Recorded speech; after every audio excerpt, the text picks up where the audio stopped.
Good morning, students. I am Shifali, your chemistry teacher. I welcome back once again in your plus one science class.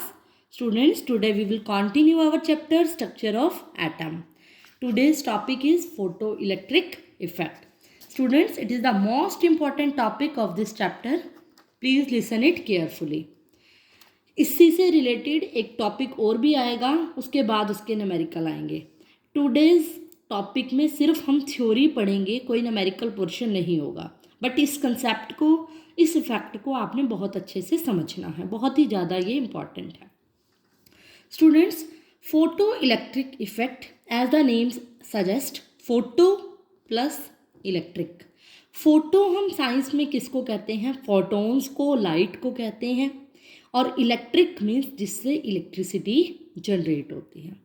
इस effect के अंदर हम ऐसा पढ़ेंगे कि फोटोन्स, लाइट की वजह से इलेक्ट्रिसिटी क्या होगी? जनरेट होगी. ऐसा इफेक्ट हम पढ़ेंगे. तो ये जो इफेक्ट था 1887 में हर्ट्ज साइंटिस्ट थे, एक एच हर्ट्ज, उन्होंने इसको दिया था, परफॉर्म किया था जिस एक्सपेरिमेंट को. बहुत ही ज़्यादा इंटरेस्टिंग एक्सपेरिमेंट है. उन्होंने लाइट के साथ, क्योंकि हमने इस चैप्टर के अंदर प्रीवियस वीडियो में आपको इलेक्ट्रोमैग्नेटिक रेडिएशन के बारे में मैंने आपको बताया है. मैंने क्या कहा था? इस चैप्टर में लाइट, इलेक्ट्रोमैग्नेटिक रेडिएशन का ही जिक्र होगा. तो उस लाइट को ही यूज़ किया है. उन्होंने क्या किया? हर्ट्ज ने एक ऐसा अपरेटस डिज़ाइन किया, एक ऐसा एक्सपेरिमेंट सेटअप किया जिसके अंदर सबसे पहले उन्होंने एक इवैक्यूएटेड चैम्बर लिया.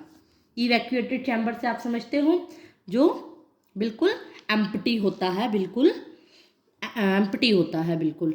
इवैक्यूएटेड चैम्बर के अंदर उन्होंने क्या लिया? एक उसको बैटरी से कनेक्ट कर दिया, जिसका एक टर्मिनल नेगेटिव और एक टर्मिनल पॉजिटिव था. 10th क्लास में फिजिक्स में आपने पढ़ा है बैटरी से कैसे कनेक्ट करते हैं. बैटरी क्या होती है? जब दो या दो से ज़्यादा सेल्स कनेक्ट होते हैं तो वो क्या होती है? बैटरी. स्मॉल जो साइन है, ये स्मॉल लाइन जो है वो नेगेटिव को, और कैपिटल लाइन वो पॉजिटिव टर्मिनल को डिनोट करती है. और इस अपरेटस के अंदर उन्होंने एक एमीटर भी लगा दिया. ए भी लिख सकते हो या फिर इसको इस तरह से भी आप लिख सकते हो. उन्होंने एमीटर लगाया, और आपको पता है एमीटर क्यों लगाते हैं? जो कि करंट को की डायरेक्शन को बताता है. इवैक्यूएटेड चैम्बर, यहाँ मैं इसको लेबल कर देती हूँ डायग्राम को. ये क्या है? एमीटर, और ये क्या लगाई है इन्होंने? बैटरी. अब इसका काम क्या है? बैटरी का आपको सबको पता है, करंट को देना, और यहाँ पर एमीटर करंट को नोट करना. अब यहाँ पर इन्होंने क्या लिया कि एक कोई भी मेटल का सरफेस लिया. ये मेटल कोई भी हो सकता है, लेबल कर रही हूँ इसको, मेटल सरफेस लिया. किसी भी मेटल सरफेस को लिया. कुछ ही मेटल्स के साथ उन्होंने एक्सपेरिमेंट परफॉर्म किया था. वो मेटल्स कौन से थे? सीजियम, रुबीडियम, जिनके साथ उन्होंने एक्सपेरिमेंट परफॉर्म किया, और पोटाशियम. कुछ एक मेटल सरफेस के साथ उन्होंने परफॉर्म किया. इस मेटल सरफेस को रखा और क्या किया? इसके ऊपर लाइट फॉल कराई. लाइट हमने पढ़ी है कि रेडिएशंस की फॉर्म में आती है. हमने पिछले लेक्चर में पढ़ा था, बताया था आपको, light emits in the form of radiation. Light fall कराई. ये लाइट, इसकी कुछ ना कुछ अपनी फ्रीक्वेंसी होगी, न्यू होगी. ये मैं आपको सिंबल बता चुकी हूँ कि कुछ एक लाइट आई. लाइट को ही हम फोटोन कहते हैं. देखो, फोटो इलेक्ट्रिक इफेक्ट में फोटोन की वजह से इलेक्ट्रिसिटी जनरेट होगी. तो जैसे ही उन्होंने लाइट फॉल कराई, कुछ ना कुछ उसकी अपनी फ्रीक्वेंसी होगी. तो उन्होंने क्या ऑब्जर्व किया? इस मेटल सरफेस के अंदर जो भी कोई फ्री इलेक्ट्रॉन्स थे वो क्या होने शुरू हो गए? इजेक्ट होने शुरू हो गए. इजेक्ट का मतलब निकलने शुरू हो गए. जैसे कोई लाइट आई मेटल सरफेस से, इलेक्ट्रॉन इस तरह से चलने लग गए, ऐसे ऐसे ऐसे इलेक्ट्रॉन इजेक्ट होने लग गए. अब ऐसा क्यों हुआ? उन्होंने क्या देखा? रीज़न क्या था? कितनी फ्रीक्वेंसी की लाइट पे ऐसा हुआ? ये सब ऑब्जर्वेशंस के अंदर पढ़ेंगे. बट एक्चुअल में शॉर्ट में एक बार मैं इसको बता दूं कि जैसे ही लाइट फॉल कराई मेटल सरफेस पे, कुछ इलेक्ट्रॉन इजेक्ट हुए, और इलेक्ट्रॉन वो नेगेटिव से आए, पॉजिटिव की तरफ गए. और आपने 10th क्लास में पढ़ा था फिजिक्स में कि जब इलेक्ट्रॉन फ्लोज करते हैं, चलते हैं, तो करंट प्रोड्यूस्ड होता है. इलेक्ट्रॉन के चलने से करंट प्रोड्यूस्ड होता है। तो फोटोन मतलब लाइट फॉल हुई, इलेक्ट्रॉन चले तो इलेक्ट्रिसिटी यानी करंट प्रोड्यूस हुआ। इसीलिए इस इफेक्ट का नाम क्या है, फोटो इलेक्ट्रिक इफेक्ट। और यहाँ से करंट नोट कर लिया गया, एमीटर से कितना करंट हुआ ये सब नोट कर लिया गया। और या फिर ये भी कह सकते हो कि यहाँ उन्होंने एक डिटेक्टर रख लो, डिटेक्टर से अपने को पता चल जाता है कि कितने इलेक्ट्रॉन्स इजेक्ट हुए, ये सब डिटेक्शन का ही काम करता है। अब बात ये थी कि ये जो लाइट थी कितनी वेवलेंथ, कितनी फ्रीक्वेंसी की थी, कि कितनी, ऐसा तो नहीं है ना कि थोड़ी सी लाइट फॉल कराते ही और इलेक्ट्रॉन इजेक्ट हो जाएंगे, उसकी कुछ पर्टिकुलर फ्रीक्वेंसी, कुछ पर्टिकुलर वेवलेंथ होगी। तो वो ऑब्जर्वेशन क्या थी, उन्होंने जब अपने बार बार एक्सपेरिमेंट किया तो क्या ऑब्जर्व किया, इंपॉर्टेंट ऑब्जर्वेशन है इसकी। कई बार फोटो इलेक्ट्रिक इफेक्ट में यही पूछता है कि फोटो इलेक्ट्रिक इफेक्ट की ऑब्जर्वेशंस लिखो। तो ऑब्जर्वेशन में मतलब उसने उस एक्सपेरिमेंट में क्या ऑब्जर्व किया, एक्सपेरिमेंट कर दिया, उसने बार बार क्या देखा कि क्या करने से क्या हो रहा था, डैट इज कॉल्ड ऑब्जर्वेशन। उसने क्या देखा कि इलेक्ट्रॉन्स, पहली ऑब्जर्वेशन तो यही थी, इलेक्ट्रॉन्स को मैं शॉर्ट में लिख रही हूँ कि electrons are ejected from the metal surface, कि जो मेटल सरफेस से थे क्या हो रहे थे, इलेक्ट्रॉन निकल रहे थे। कब निकल रहे थे, एज सून एज, जितनी जल्दी मैंने बीम ऑफ लाइट स्ट्राइक कराई, मतलब जैसे ही हम इसके ऊपर कोई लाइट की बीम, रेडिएशन स्ट्राइक करवाई उस मेटल सरफेस के ऊपर, तो उसी टाइम लाइट फॉल कराते ही इलेक्ट्रॉन निकलने शुरू हो गए। तो पहली ऑब्जर्वेशन तो ये थी। दूसरी ऑब्जर्वेशन, ये तो मैं पूरी डिटेल में आपको एक्सप्लेन कर चुकी हूँ। दूसरी ऑब्जर्वेशन क्या थी कि हर मेटल के लिए, for each metal certain minimum frequency, certain minimum frequency of light is needed to eject the electrons. Means इसका क्या मतलब है, needed to eject the electrons. पहले इस पॉइंट को कंप्लीट करो फिर इसका मतलब समझाती हूँ। This is known as threshold frequency. ये बुक में भी मिल जाएंगे पॉइंट, बट आप मेरी वीडियो को देखकर अपने एक नोट्स बनाओगे, जितना मैं वीडियो में लिख रही हूँ उतने ही आप नोट्स में लिखोगे, इनफ है। मीन्स आपको एक अपने नोट्स, हैंडमेड नोट्स बनाने हैं जिससे आपको लर्न करना इजी हो जाए। अब सेकंड ऑब्जर्वेशन उसकी क्या थी, for each metal, her metal के लिए, मतलब जिसके ऊपर उसने मेटल सरफेस रखा, जिसके ऊपर लाइट फॉल कराई, हर मेटल के लिए certain minimum frequency of light is needed. कुछ ना कुछ मिनिमम मतलब कम से कम कोई लाइट की वैल्यू फिक्स होती है कि उतनी लाइट गिरेगी, आएगी तो eject the electron. To eject the electrons का मतलब कि तभी इलेक्ट्रॉन इजेक्ट होंगे। मीन्स मान लो कोई भी कलर की लाइट है, कि मान लो रेड कलर की लाइट आ रही है किसी मेटल के ऊपर, मान लो इसकी फ्रीक्वेंसी क्या है, 3 हर्ट्ज है, ठीक है। और ज़रूरी नहीं है कि 3 हर्ट्ज के ऊपर इसमें से इलेक्ट्रॉन निकलने शुरू हो जाएंगे, हो सकता है अब वो जो फ्रीक्वेंसी, जिस फ्रीक्वेंसी के ऊपर इलेक्ट्रॉन इजेक्ट होना शुरू होंगे, उस फ्रीक्वेंसी को हम क्या कहेंगे, उसकी थ्रेशोल्ड फ्रीक्वेंसी। ये बहुत ही इंपॉर्टेंट वर्ड है, आगे न्यूमेरिकल में यूज़ होगा। और इसका सिंबल होता है न्यू नोट, क्योंकि फ्रीक्वेंसी है तो न्यू तो हो गई। थ्रेशोल्ड का मतलब मिनिमम, स्टार्टिंग फ्रीक्वेंसी, इसीलिए इसको नोट वर्ड लगाते हैं, जिसका नाम होता है थ्रेशोल्ड फ्रीक्वेंसी। मतलब अगर मान लो 3 हर्ट्ज की कोई फ्रीक्वेंसी फॉल कराई, लाइट फॉल कराई, इलेक्ट्रॉन नहीं निकले, मान लो, जरूरी थोड़ी ना निकल जाएंगे। फिर उसने 4 हर्ट्ज की फ्रीक्वेंसी कराई, मान लो फिर भी नहीं निकले, फिर उसने धीरे धीरे फ्रीक्वेंसी बढ़ाई, 4.1 हर्ट्ज पे लाइट फॉल कराई, फिर इलेक्ट्रॉन निकलना शुरू हो गए। तो जिस फ्रीक्वेंसी पर इलेक्ट्रॉन निकलना शुरू हो गए, उस फ्रीक्वेंसी को हम बोलेंगे क्या, थ्रेशोल्ड फ्रीक्वेंसी। तो उसने कहा कि हर मेटल के लिए एक सर्टेन फ्रीक्वेंसी भी होनी चाहिए जिस पर इलेक्ट्रॉन क्या होंगे, इमिट होंगे, जिस पर इलेक्ट्रॉन क्या होंगे, इजेक्ट होंगे। मतलब अगर हम थ्रेशोल्ड फ्रीक्वेंसी देंगे तो ही इलेक्ट्रॉन इजेक्ट होंगे, अदरवाइज नहीं होंगे। ये इसका बड़ा ही इंपॉर्टेंट पॉइंट था।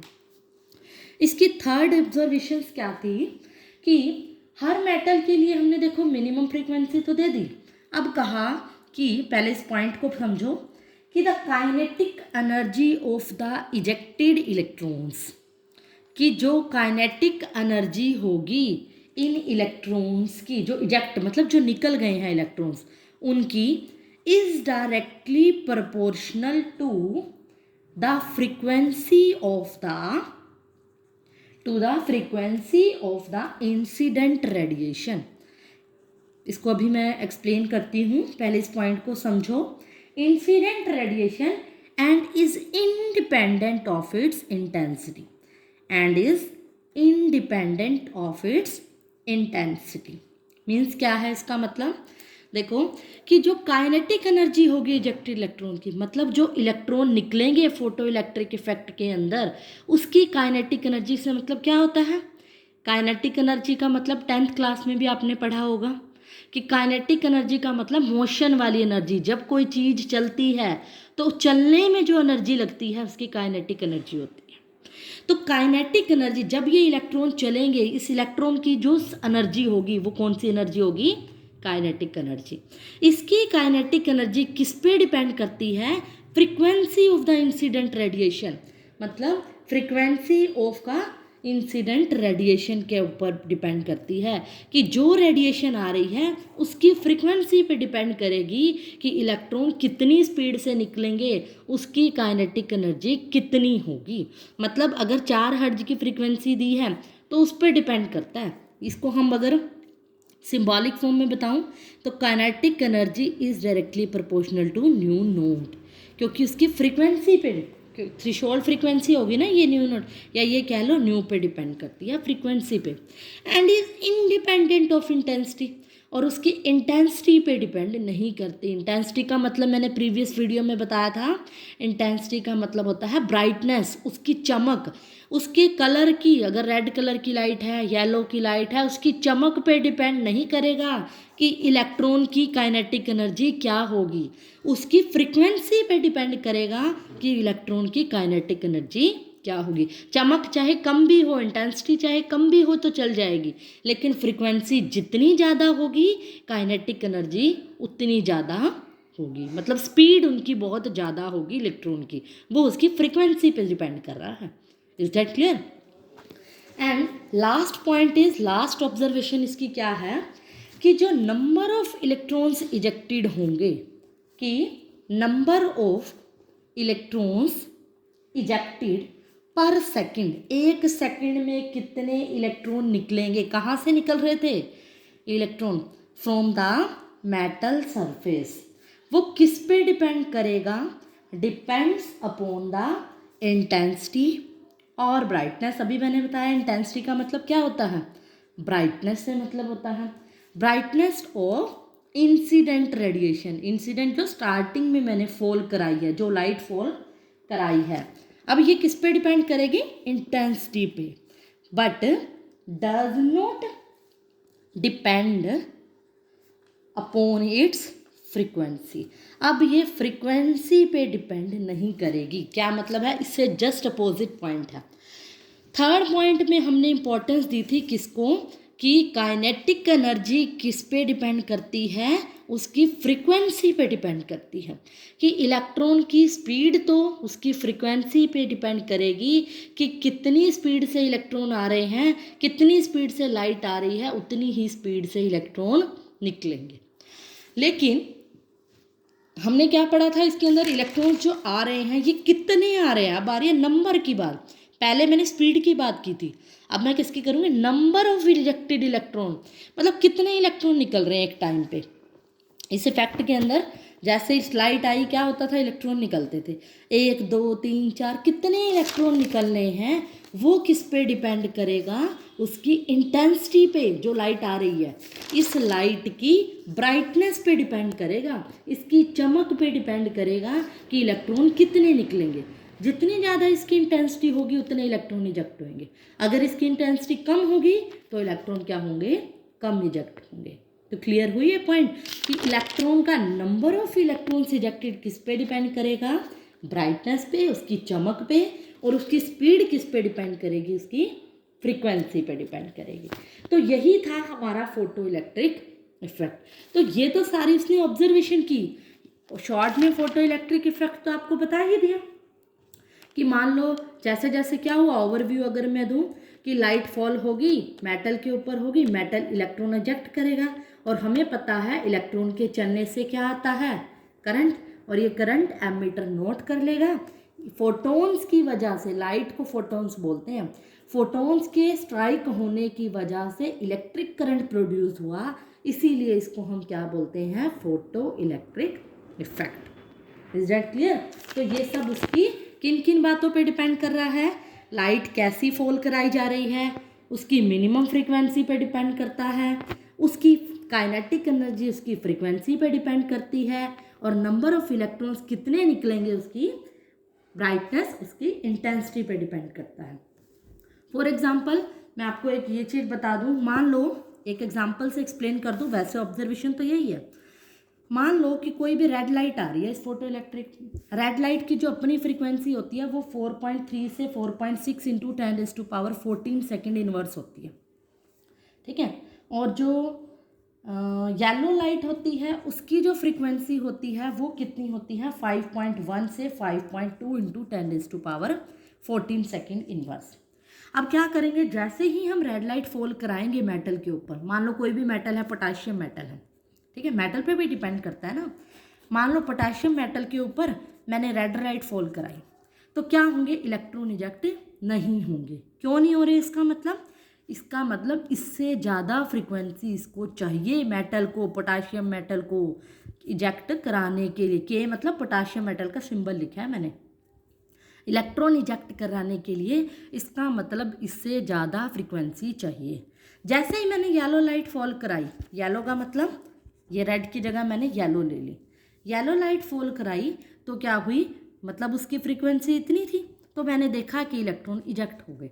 इसका मतलब क्या है, जो पोटाशियम मेटल की जो फ्रीक्वेंसी है उसकी थ्रेशोल्ड फ्रीक्वेंसी को ये बैलेंस कर रही है, इसका मतलब इसके लिए इतनी ही चाहिए थी। और एक्सपेरिमेंटली ये देखा गया, पोटाशियम मेटल के लिए 5 into 10⁻14 second inverse threshold frequency की ज़रूरत थी।